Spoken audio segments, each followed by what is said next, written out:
सत्संग सुनते हैं, बाकी दिनचर्या भी इनकी यहीं परिक्रमा देना और ये करना। अब ये कहते हैं कि मैं घर नहीं जाऊंगा, अभी इन्होंने ली नहीं है।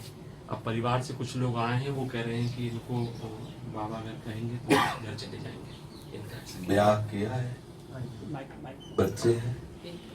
हाँ, तो घर जाइए और भगवत स्मरण करते हुए वो कर्तव्य कर्म करिए जिससे तुम्हारे पिता ने तुमको इतना बड़ा किया। तो उस बच्चे को पुष्ट बनाइए, पढ़ाइए लिखाइए, उसमें श्री भगवान ही है। और भजन मत छोड़िए, कल्याण भजन से होता है। यदि हमारा भगवत चिंतन चलता रहे तो अर्जुन जी कह रहे हैं हम संन्यास लेंगे, और भगवान कह रहे हैं युद्ध कीजिए, माम निस्मर युद्ध चल। जो संन्यास से लाभ मिलता है उसका प्रधान कारण होता है संसार का चिंतन छोड़ करके आत्मस्वरूप भगवत स्वरूप चिंतन में तन्मय होना। वो काम वह भी किया जा सकता है। इसलिए माम निस्मर युद्ध चल, अपने कर्तव्य कर्म को करते हुए सदैव भजन परायण रहे। कभी कभी समय निकाल कर वृंदावन आइए, वृंदावन में दर्शन मनमानी आचरण करेंगे तो न इस लोक में शांति मिलेगी न परलोक में। पहले हम कोई बात नहीं सुनना चाहते, पहले हमारी ये बात सुन लो। ये सोडा वाटर की तरह वैराग्य का बढ़ना उचित नहीं है। गंभीर बनो।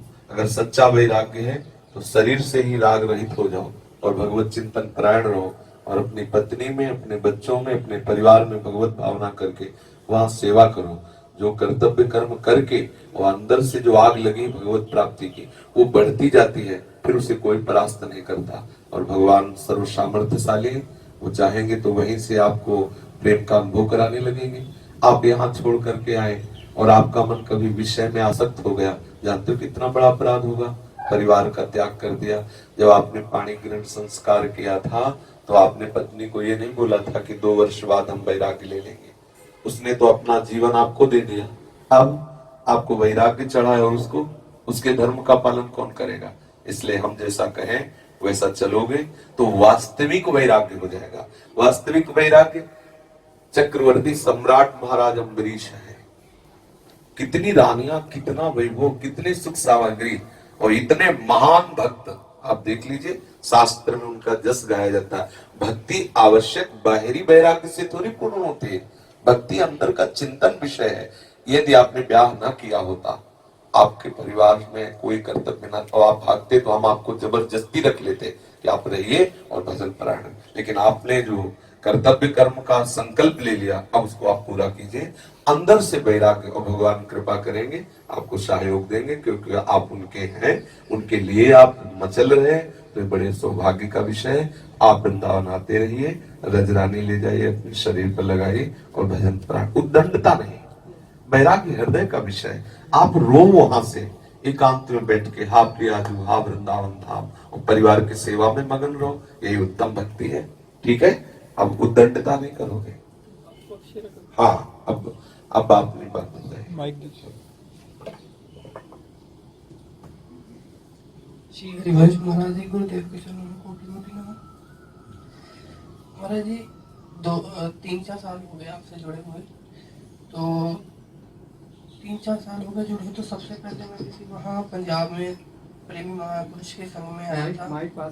प्रेमी महापुरुष के संग में आया था और उनके संग से ही काफी प्रभावित हुआ था, और वृंदावन के बारे में, उनकी रसोपासना के बारे में थोड़ा पता लगा था। तो 2-3 साल से घर वाले बिल्कुल भी सब कुछ मना कर रहे हैं, बिल्कुल विरोधी जन है, विषय जन है, और बिल्कुल टोटली सब कुछ बंद किया। वो मंदिर जाना, टोटली ग्रंथ पढ़ना। बहुत बढ़िया बच्चा, बहुत बढ़िया है। सच्ची मानो, ऐसी भक्ति होगी कि कोई परास्त नहीं कर पाएगा। जिसकी भक्ति में प्रतिकूलता ना हो, भक्ति कैसी। और जितनी प्रतिकूलता होती है उतने रंग चढ़ता है। अगर आप सच्चे भक्त हो तो घर की प्रतिकूलता आपको और सच्चाई में स्थित कर देगी। परिवार वाले कहें टीवी के सामने बैठो, आप बैठो टीवी के सामने और अंदर से बिहारी जी का ध्यान करो, हे बिहारी जी मुझे कब इस प्रपंच से मुक्त करोगे। आप देखो अंदर अंदर आपकी प्रार्थना शुरू हो जाएगी। भजन परायणता इतनी बढ़ेगी कि सामने के दृश्य गायब हो जाएंगे।